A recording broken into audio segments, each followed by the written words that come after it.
জেলার কাশীপুরের সোনাথলি সার্বজনীন দুর্গাপুজো এবার এক অনন্য রূপে সেজে উঠছে। মণ্ডপ থেকে শুরু করে প্রতিমা সবকিছুই তৈরি হচ্ছে নদীর বালি দিয়ে, যা এবার এই পুজোর মূল আকর্ষণ হতে চলেছে। পরিবেশ বান্ধব এই ভাবনা শুধু শিল্প সৌন্দর্যই নয়, সচেতনতার বার্তাও বহন করছে। পাশাপাশি সোনাথলি সার্বজনীন দুর্গাপুজোর এবছর মণ্ডপ নির্মাণে বিশেষ থিম হিসেবে বেছে নেওয়া হয়েছে দীঘার জগন্নাথ মন্দিরকে। ঐতিহ্য আর আধুনিক চিন্তার মেলবন্ধনে এবার এই পুজো দর্শনার্থীদের কাছে এক নতুন আঙ্গিকে ধরা দিতে চলেছে। মণ্ডপের কাঠামো থেকে শুরু করে প্রতিমার গঠন সবকিছুতেই থাকছে বালির নিপুণ ব্যবহার, যা এলাকায় ইতিমধ্যে কৌতূহলের সৃষ্টি করেছে। এটা বালির তৈরি হয়েছে, বালি দিয়ে পুরো প্যান্ডেলটা বালি দিয়ে। এর কি নাম রয়েছে? দীঘার জগন্নাথ মন্দির। মাথায় ভাবনা চিন্তা এলো দীঘার জগন্নাথ মন্দিরকে তুলে ধরে। এই বছর মন্দিরটা উদ্বোধন নতুন করে, ওইটা দেখে ভাবলাম যে ওইটাই করি। নতুন বালি দিয়ে তো বানাচ্ছেন, কি সমস্যার মধ্যে পড়ছেন এই বৃষ্টিতে? তো সমস্যা, বৃষ্টিতে কাজ করতে অসুবিধা হচ্ছে, কাজ হচ্ছে না। কত ফুটের? 50 ফুটের মতো হাইট আছে। সবচেয়ে চমকপ্রদ বিষয় হলো এই গোটা থিম বাস্তবায়নের পেছনে নেই কোনো পেশাদার শিল্পী বা বাইরের কারিগর। পুজো কমিটির সদস্যরাই নিজেদের ভাবনা, পরিকল্পনা ও শ্রম দিয়ে তৈরি করছেন এই অসাধারণ শিল্পকর্ম। আরেকটা আমাদের বিশেষ আকর্ষণ আছে, এই যে মণ্ডপ আপনি দেখছেন প্যান্ডেল, এটা কিন্তু কোনো বাইরের মিস্ত্রি দিয়ে তৈরি হয় না।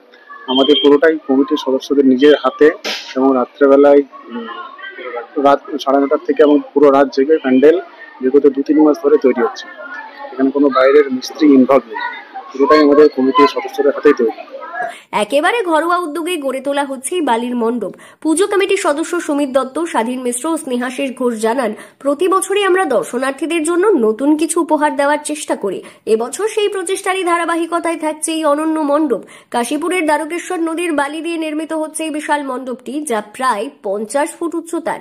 এবারের পুজোর বাজেট ধরা হয়েছে প্রায় 6.5 লক্ষ টাকা। এবছর যেহেতু নদীর বালি দিয়ে পুরো মণ্ডপটি তৈরি হচ্ছে, সেই রকম আমরা প্রতিমাটাও নদীর বালি দিয়েই আমরা এবছরের সেটা নতুন চমক, যে নদীর বালি দিয়ে পুরো প্রতিমাটা তৈরি হবে। হ্যাঁ, এই অভিনব ভাবনা বলতে আমাদের এটা এবছর যেহেতু 29তম বর্ষে পদার্পণ করলো, তো আমাদের এইখানের এই মানুষজন, আমাদের গ্রামের আগের যে মানুষজন, সে মোটামুটি 1996 সাল থেকে আমাদের এটা শুরু করা হয়েছিল। তো এই যে আশেপাশের আমাদের যে গ্রামগুলো, তো আমাদেরটাই সব থেকে এখানে পুরনো, তো আমাদের দেখেই মোটামুটি তার পরবর্তীকালে আবার উদ্যোগটা সেটা নেওয়া হয়েছে। তো আমরা এখন আগে যারা ছিলেন তারা করেছিলেন পুজো, আর আমরা এখন নতুন যুব সমাজ, আমাদের মানে একটা কাঁধে নতুন দায়িত্বর মতন আমাদেরও খুব একটা নিজেদের মধ্যে খুব একটা ইন্টারেস্ট আর কি আছে। তো সেজন্যই আমরা এই ইন্টারেস্টের সাথে এই মণ্ডপটা পুজোটা আমরা উদ্যোগ নিয়ে করি। সোনাথলি সার্বজনীন দুর্গাপুজো এই বছর পরিবেশ বান্ধব বার্তা এবং গৃহনির্মিত শিল্পের এক অনন্য সংমিশ্রণে গড়ে উঠছে, যা প্রমাণ করতে চলেছে সৃজনশীলতা এবং ইচ্ছাশক্তি থাকলে সীমিত সম্পদেও সৃষ্টি করা যায় ব্যতিক্রমী কিছু। পুরুলিয়া থেকে শান্তনু দাসের রিপোর্ট, লোকাল 18 বাংলা।